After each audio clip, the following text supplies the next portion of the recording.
doing a bunch of stuff for my kids at school. And I thought, well, I can volunteer for HAPPSS State.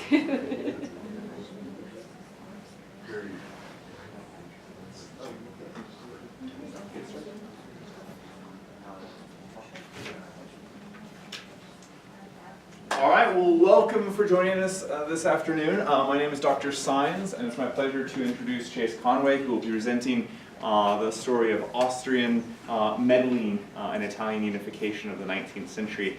This project grew out of a research paper that Chase did with me last fall on the history of Italy. So without further ado, I'll hand it over to Chase. Please join me in welcoming him.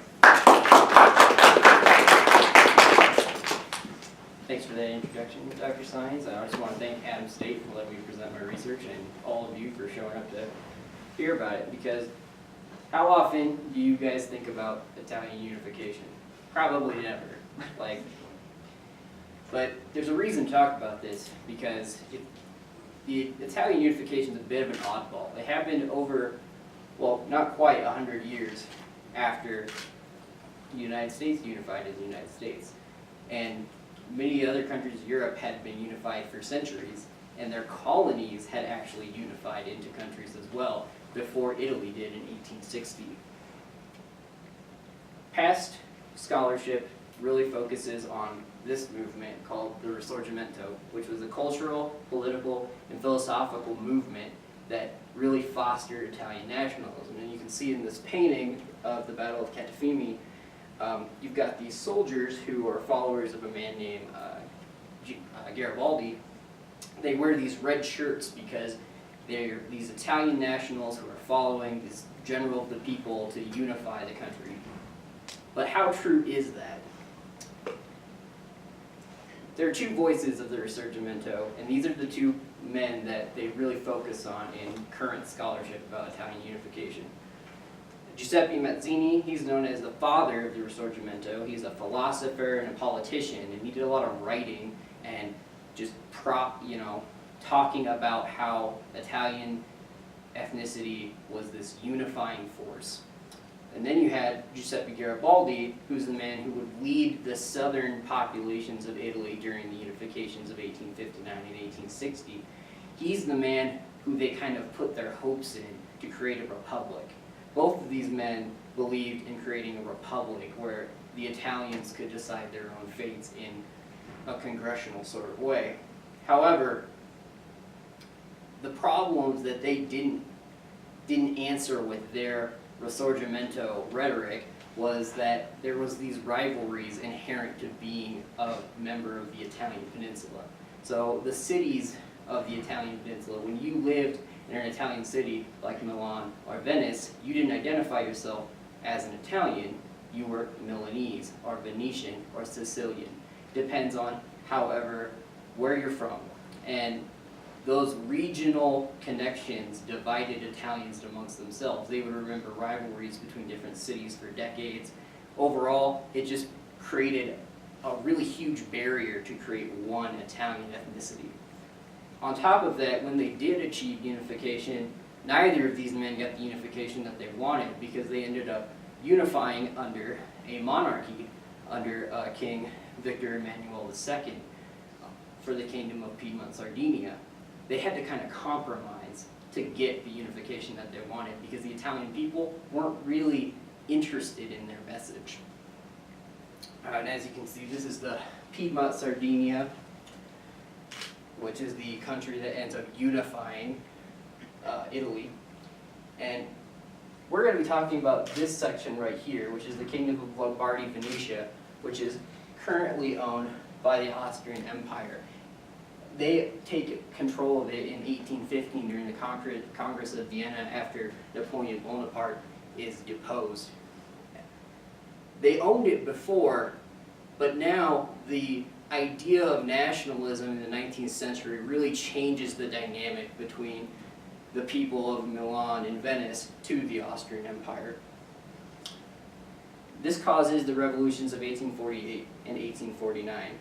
Now, it's important to note, this is known as the First War for Italian Unification, and it fails miserably because the Italian nationalism hasn't gotten to a point that's powerful enough to really unify the people. the Austrian Empire has become no longer tolerable. They cause a lot of issues in the 1830s with bread riots. They're taking land. There's mandatory military conscription. The Italians had dealt with all of this prior to the French incursion in the Italian peninsula, but now it's intolerable because this Italian question has come up. And they're wondering, well, why do these Austrians have any stake in what we do? This is our land, why are they even here? Unfortunately for them, Austria is a very nationalist country, and even in 1848, when it's starting to have issues within its own borders, they're very not okay with revolutions. Marshal Joseph Radetzky, he's the military leader in Lombardy, Venetia during the revolutions, and he's told by the Austrian Empire that he needs to wait and let them try to negotiate with the Italians. It doesn't work out well. They offer them autonomous rule of Lombardy, but the Italians at this point want complete and total control of Lombardy, Venetia. They don't want any Austrian interference whatsoever. So enter Charles Albert of Piedmont, Sardinia. He's the king, and he initially doesn't want to help the revolutionaries because a lot of them are Mazzian. And as I said before, Mazzini was a liberal. He wanted a republican government, and Charles Albert didn't want to help anyone who was trying to depose his monarchy.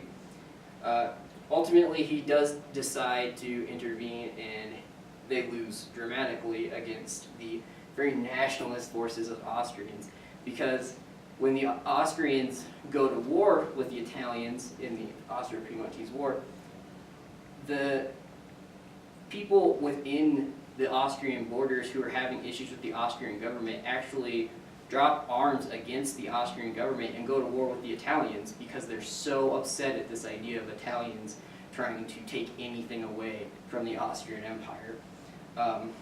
And then the Austrian Empire, even though the official line is that they're not going to go to war with Italy, they send Radetzky reinforcements after he invades. They don't try again for Italian unification until 1859 and 1860, and they do it in a very different way. And this is the point of my research, is realpolitik. Realpolitik is basically politics based on realism. It's kind of this, in some ways, unscrupulous philosophy where Italy first. You do whatever you have to do to get what you need for your country. At this point, it's not Italy first, it's Piedmont Sardinia first.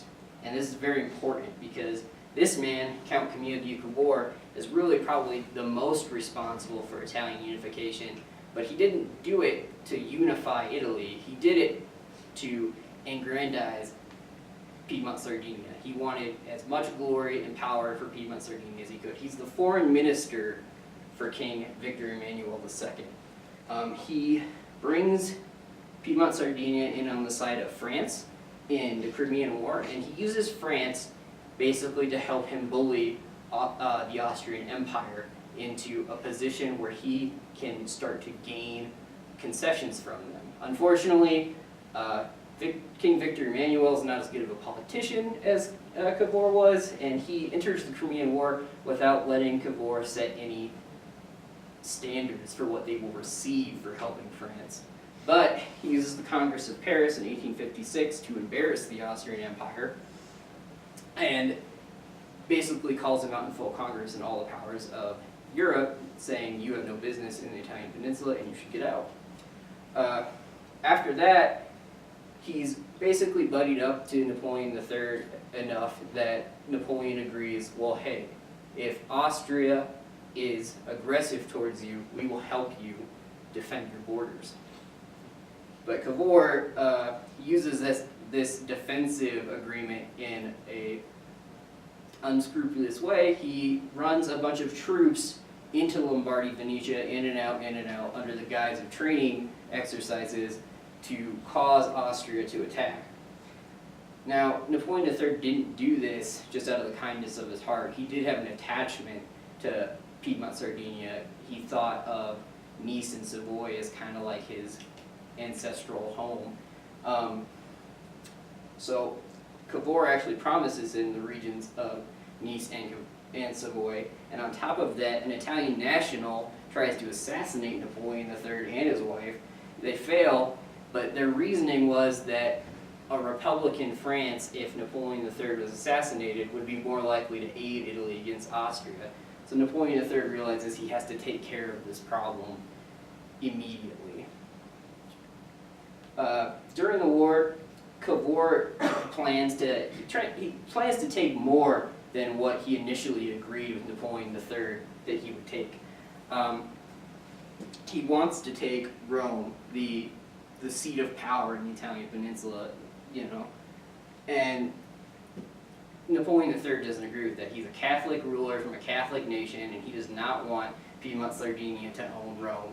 And on top of that, Prussia also doesn't want Piedmont, Sardinia to own Rome, and basically says to protect the balance of power in Europe, if Piedmont, Sardinia takes Rome, we're going to invade the Italian peninsula and end up going to war with France and Piedmont, Sardinia. So Napoleon III negotiates an armistice with the Austrian Empire without Cavour's knowledge, and it prevents Piedmont, Sardinia from unifying Venetia and the Papal States and Rome. Cavour's plans don't stop there because all of Italy isn't unified yet. If you go back to this map, you'll see that this green line is the borders after 1860, after they give up Nice and Savoy. He still wants the Venetia and Rome and the Papal States. So he helps Prussia fight Austria in the Austro-Prussian War, also known as the 7 Weeks' War. They do terribly. They're not a terribly powerful nation at this time, but still, because they agreed to help, they received the Veneto during the Treaty of Vienna in 1866. Then they received Rome in 1870 after Napoleon III is deposed. He's no longer able to interfere. Austrian diplomacy at that point becomes one of appeasement towards Italy because they realize that they're becoming sort of the odd man out on the European continent, and they want to try and make friends. Obviously, Italians at this point have no interest in being friends with the Austrians, as they fought almost 4 wars against them. The significance of this, you might be wondering why this matters. In the 19th century, you see a political leader who creates a unification from the top down. It's a political unification that doesn't really change the social dynamics of Italy as much as it changes the political stations of Italy. And it causes this unification to be pretty weak and not really a true unification as you would see in other parts of Europe. This is Giovanni Giulitti. He's the prime minister 5 times leading up to and during World War I. And he's seen as an incredibly weak leader. No matter what he does, the Italian people are upset. This liberal notion of hands-off, trying to let the people make their own decisions, it doesn't really work. It's not like Cavour's manipulations that are very politically effective, even though they didn't change the hearts and minds of the people. Cavour used the Risorgimento movement to manipulate nationalism in the Italian peninsula to take it over.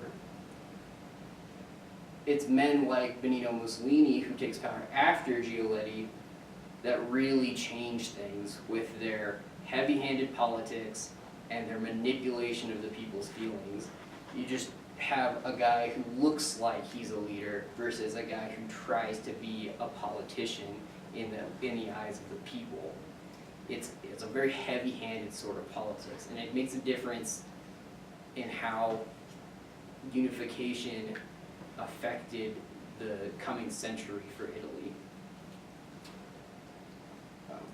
These are my sources that I use, and I'd be happy to take any questions.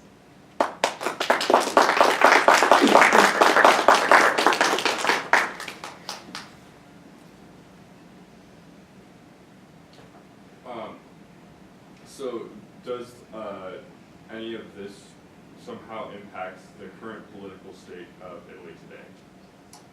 Yeah, it definitely does. You're seeing the rise of populism again in Italy currently. The leader, his rhetoric and his mannerisms and how he behaves is very similar to a Benito Mussolini style of Italy first, aggrandizement. Like, you're seeing with Italy that they just don't flock together except behind powerful leaders. And this, you can look back at even the Roman Empire. I mean, you have Gaius Marius, Julius Caesar. You see just these constant hero type figures who are supposed to save Italy from itself. Any other question?